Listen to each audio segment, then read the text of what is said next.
வணக்கம் மக்களே. முதல்வர் ஸ்டாலினின் பாதுகாப்பு பணிகள் தீவிரம். வீட்டை சுற்றிலும் 110 கேமராக்கள், ஏஐ தொழில்நுட்பம் மூலம் அலர்ட். வெளியான முக்கிய தகவலை பற்றி இந்த வீடியோவில் பார்க்கலாம் வாங்க. முதலமைச்சர் மு.க. ஸ்டாலினுக்கு வழங்கப்படும் பாதுகாப்பை மேலும் வலுப்படுத்தும் வகையில் சென்னை பெருநகர காவல்துறை செயற்கை நுண்ணறிவு தொழில்நுட்பம் அடங்கிய புதிய பாதுகாப்பு அமைப்பை செயல்படுத்தும் திட்டத்தில் இறங்கியுள்ளது. முதலமைச்சருக்கு தற்போது கேர்செல் என்ற பெயரில் தனிப்பட்ட பாதுகாப்பு பிரிவு செயல்பட்டு வருகிறது. தேசிய பாதுகாப்பு அளவில் ஏற்பாடுகள் செய்யப்பட்டு வெடிகுண்டு தாக்குதல்களில் இருந்து பாதுகாக்கும் வாகனங்களில் அவரின் பயணங்கள் நடைபெறுகின்றன. கைபேசி சிக்னலை முடக்கும் ஜமார் கருவிகள் உள்ள வாகனங்களும் இதில் அடங்கும் என்பது குறிப்பிடத்தக்கது.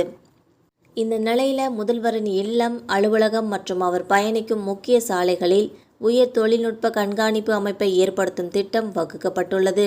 இதற்கிணங்க செயற்கை நுண்ணறிவு தொழில்நுட்பம் கொண்ட கேமராக்கள், முக அடையாளம் அறியும் கேமராக்கள் மற்றும் வாகன பதிவின் கண்காணிப்பு கேமராக்கள் உட்பட மொத்தம் 110 கேமராக்கள் 29 இடங்களில் நிறுவப்படும்.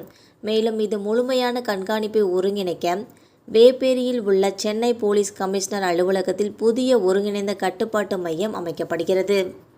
இந்த மையத்தின் மூலம் முதல்வரின் இல்லம் மற்றும் அவரை சுற்றியுள்ள முக்கிய சாலைகள், செனடாப் சாலை, டி.கே. சாலை, எல்டம் சாலை, நந்தனம் சிக்னல், கே.பி. தாசன் சாலை, மியூசிக் அகாடமி சந்திப்பு, கதீட்ரல் சாலை, அண்ணா சாலை, சிவசங்கரன் சாலை, திருவள்ளூர் சாலை, தேனாம்பேட்டை சிக்னல் உள்ளிட்ட பகுதிகள் முழுமையாக கண்காணிக்கப்படும். இவை மட்டுமின்றி சந்தேகத்துக்குரிய நபர்கள் அருகே சென்றால் அல்லது ஏதேனும் சந்தேகத்துக்குரிய செயல்கள் நடைபெற்றால் செயற்கை நுண்ணறிவு சிக்னல்கள் மூலம் காவல்துறையினருக்கு உடனடியாக எச்சரிக்கை அனுப்பப்படும். இதன் மூலம் முதலமைச்சருக்கான பாதுகாப்பு பல மடங்கு மேம்படும் எனவும் தற்போது இந்த திட்டத்திற்கான ஒப்பந்த பணிகளை சென்னை காவல்துறை தொடங்கியுள்ளதாகவும் உயர் அதிகாரிகள் தெரிவித்தனர்.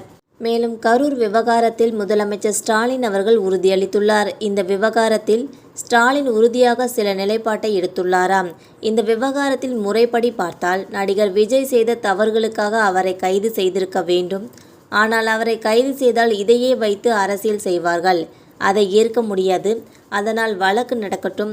ஏற்கனவே மாநாட்டை நிறுத்த வேண்டும் என்று ஒரு வழக்கு நடக்கிறது.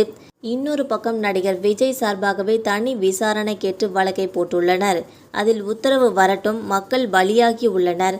கோர்ட்டு விஜயை கைது செய்ய சொன்னாலும் கூட சொல்லட்டும், நாம் நடவடிக்கை எடுப்போம் என்று முதல்வர் ஸ்டாலின் அவர்கள் முடிவெடுத்துள்ளாருங்க என்பது குறிப்பிடத்தக்கது.